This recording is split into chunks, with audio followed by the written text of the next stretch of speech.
नमस्ते, अभिवादन आपका इनोसेंट इन्वेस्टर के इस नए वीडियो में आपके लिए डिस्क्लेमर। निफ्टी क्यों गिर गई, निफ्टी क्यों गिर गई, यही सवाल बार बार पूछा जा रहा है। 150 पॉइंट निफ्टी गिर कैसे सकती है, ये किसी को डाइजेस्ट नहीं हो रहा है। ठीक, अब बहुत से लोग आपको बता रहे हैं मंत्रिमंडल में इधर उधर हुआ, इस कारण बाजार गिरी, जीएसटी डेटा से बाजार गिरी, लेकिन जो कारण है वो हमारे सामने जग जाहिर हमेशा रहता है। मैंने आपको हमेशा बोला है कि ग्लोबल मार्केट से अगर हमको अच्छे संकेत नहीं मिले तो हमें गिरना ही पड़ेगा। हम 150 पॉइंट ही गिरे हैं, मोर देन 225 पॉइंट भी गिर सकते थे। क्यों? क्योंकि जो डाउ फ्यूचर्स है, आप उसका चार्ट जाकर देखोगे, 34,500 से 34,000 के आसपास वो ट्रेड कर रहा है। 500 पॉइंट से ज़्यादा की गिरावट वहाँ पर हो चुकी है। 500 point, 520 point to be precise, 1.5% नीचे डाउ फ्यूचर्स ट्रेड कर रहा है करंट सिचुएशन में।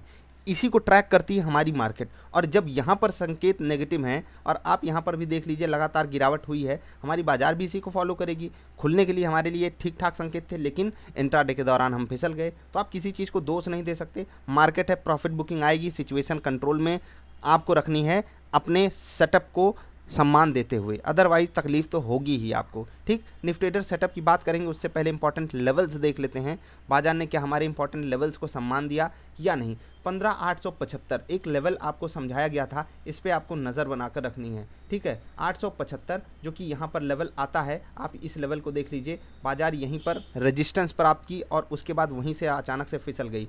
एक लेवल बताया गया था 15,780 के आसपास। एक बार बाजार वहां पर स्टेबल होने की कोशिश की, नहीं हो पाई, उसके बाद भी बाजार क्रैश कर गई। इंपॉर्टेंट जो सपोर्ट लेवल था, जिसको हम साइकोलॉजिकल सपोर्ट मानते हैं, 15,700, बाजार वहीं से सपोर्ट ली और रिवर्स की। हमारे लेवल्स को बाजार ने ठीक ठाक सम्मान दिया, बहुत ज़्यादा नहीं। एक्चुअली ये हमारा लेवल भी नहीं होता है, हम पिवट पॉइंट और ऑप्शन डेटा के हिसाब से आपके लिए लेवल निकालते हैं।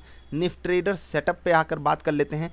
3 मिनट की कैंडल पे हमारा स्टॉप लॉस हिट हुआ, लेकिन हम इस स्टॉप लॉस को बिल्कुल बचा सकते थे। कैसे? क्योंकि हमको बाई साइड का ट्रेड मिल जाता है। और जब आपको बाई साइड का ट्रेड मिलता है, ठीक, मैं आपको यहाँ पर दिखा देता हूँ, बहुत ध्यान से देखिएगा। 3 मिनट की कैंडल और यहाँ पर देखिएगा, आपको बाई साइड का ट्रेड कहाँ पर मिलता है? ठीक, यहाँ पर। ठीक, और बाजार जो है वो 15,875 के नीचे की क्लोजिंग दी है। तो आपको वहाँ पर, जैसे मैं आपको दिखा देता हूँ, इस कैंडल पे हम जो जहाँ पर ट्रेड लिए हैं, इस कैंडल की क्लोजिंग आप देखिए। इस कैंडल की क्लोजिंग कितनी है? 15,878। हमको इस पे डिसीजन लेना था कि हमें बाई साइड जाना है या सेल साइड जाना है।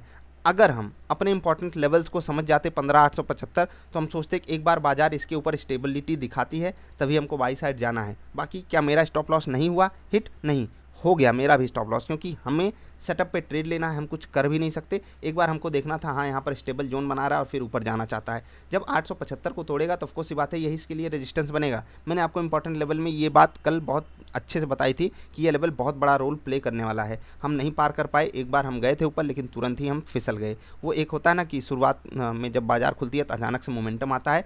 तो 3 मिनट की कैंडल पे हमारा स्टॉप लॉस हिट हुआ। जो लोग ट्रेलिंग स्टॉप लॉस का यूज करते हैं, आज 10 मिनट की कैंडल ने उनके साथ चमत्कार किया है। दिल खुश करने वाला ट्रेड मिला और कमाल का ट्रेड मिला, परफेक्ट ट्रेड जिसको कहते हैं, बहुत ही बेहतरीन ऑल टारगेट हिट, सबको खुश किया है 10 मिनट की कैंडल ने। तो निफ्टी ट्रेडर सेटअप पे आज बहुत ही बड़ा धूम धड़ाका हुआ 10 मिनट की कैंडल पे। और सबसे मज़ेदार बात ये रही कि जो लोग ट्रेलिंग स्टॉप लॉस का यूज करते हैं, उनको अपना ट्रेलिंग स्टॉप लॉस केवल यहाँ पर देना पड़ा है। यहाँ पर वो एक और बड़ा मोमेंटम एक्सपेक्ट कर सकते थे, लेकिन यहाँ पर उनको ट्रेलिंग स्टॉप लॉस देना पड़ा है, अदरवाइज वो बढ़िया मोमेंटम आज कैप्चर किए हैं। ठीक, अब बात कर लेते हैं इंडेक्सेस की, जहाँ पर मोमेंटम बड़ा रहा। अगर आप निफ्टी को देखोगे, इसी ने अंडर परफॉर्म किया है और मेटल सेगमेंट एकदम परेशान करके रख दिया। निफ्टी नेक्स्ट 50 को बचाने वाले कुछ स्टॉक्स थे, उनकी बात करेंगे, लेकिन Tata motor, JSW steel, Hindalco, Tata steel, ये सब कल चले थे ना। अगर हम टाटा मोटर्स को छोड़ दें तो ये सब धूम धड़ाका मचाए थे, आज वही फिसल गए। बढ़ने वालों में कुछ खास था नहीं। Tech Mahindra, SBI Life, Eicher Motors, Bajaj Auto, HCL Tech, ये थे जो ग्रीन में बंद हो पाए। टेक महिंद्रा सिर्फ 1% ऊपर था।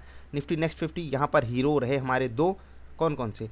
आईजीएल और एचडीएफसी एएमसी, ये दोनों ही स्टॉक्स ने वेटेज के हिसाब से बहुत बड़ा सपोर्ट दिया। बाकी अदानी ट्रांसमिशन भी 5% ऊपर था, इंडस टावर 2.5% ऊपर, अदानी ग्रीन भी 2% ऊपर, इनकी तरफ से सपोर्ट आया। मेटल्स यहाँ पर भी गिरावट दिखा रहे थे, वेदांत गिरा, बैंक भी आज गिर रहे थे, तो कैसे सपोर्ट मिल जाता बड़ा वाला।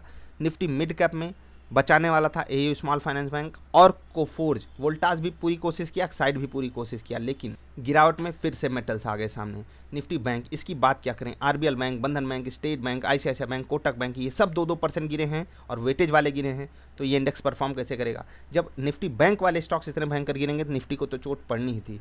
और निफ्टी फाइनेंशियल सर्विसेज को बचाने की कोशिश एचडीएफसी, एएमसी और एसबीआई लाइफ ने की 1-1% बढ़त दिखाकर, लेकिन कुछ कर नहीं पाए। तो आज का दिन जो बुरा गया हमारा, यहाँ पर ग्लोबल मार्केट्स का ही दोष है। हमें अपना पर्सनल कारण अगर दिखाई दे रहा है ना कि मंत्रिमंडल में ये हो गया, यहाँ से वो हो गया, वहाँ से वो हो गया, मैं कहता हूँ अगर डाउ फ्यूचर्स आज मजबूत होता तो कुछ मतलब किसी को उधर ध्यान भी देने की ज़रूरत नहीं पड़ती। लेकिन बस बहाना चाहिए बाज़ार को गिरने के लिए। ठीक है, बाज़ार जब भयंकर रूप से ऊपर जाती है तो एक समय आता है, बाज़ार जो है समय बिताती है, टाइम करेक्शन करती है।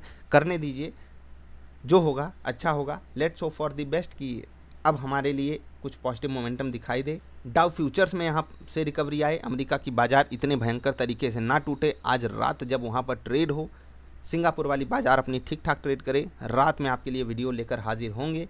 स्टॉक स्पेसिफिक कुछ खास है नहीं, क्योंकि आज लगभग सारे स्टॉक्स 1, 1.5, 2, 2.5% गिरे हुए हैं, तो वहाँ पर कुछ खास डिस्कशन है नहीं। बाकी डाउ फ्यूचर से हमें सपोर्ट की ज़रूरत है, अदरवाइज़ हम फिर कल नेगेटिव खुलेंगे। और कल अगर हमने 15,700 तोड़ा तो लेवल्स थोड़े से डरावने टाइप के आ सकते हैं। 15,500, 15,400 बहुत दिन हो गए देखे हुए, हो सकता है हमको ये लेवल्स भी देखने पड़े। अब कुछ लोगों को तकलीफ़ होती है कि मैं कभी बुलिश हो जाता हूँ, कभी बेरिश, तो हम ट्रेड कर रहे हैं। हम अगर आपको बोलें कि इन्वेस्टमेंट के लिए आप यहाँ मौके तलाशिए तो ये बात गलत होगी। तो थोड़ा सा स्मार्ट बनिए, आगे बढ़िए। हम मिलेंगे फिर से। वीडियो पसंद आए लाइक कर देना।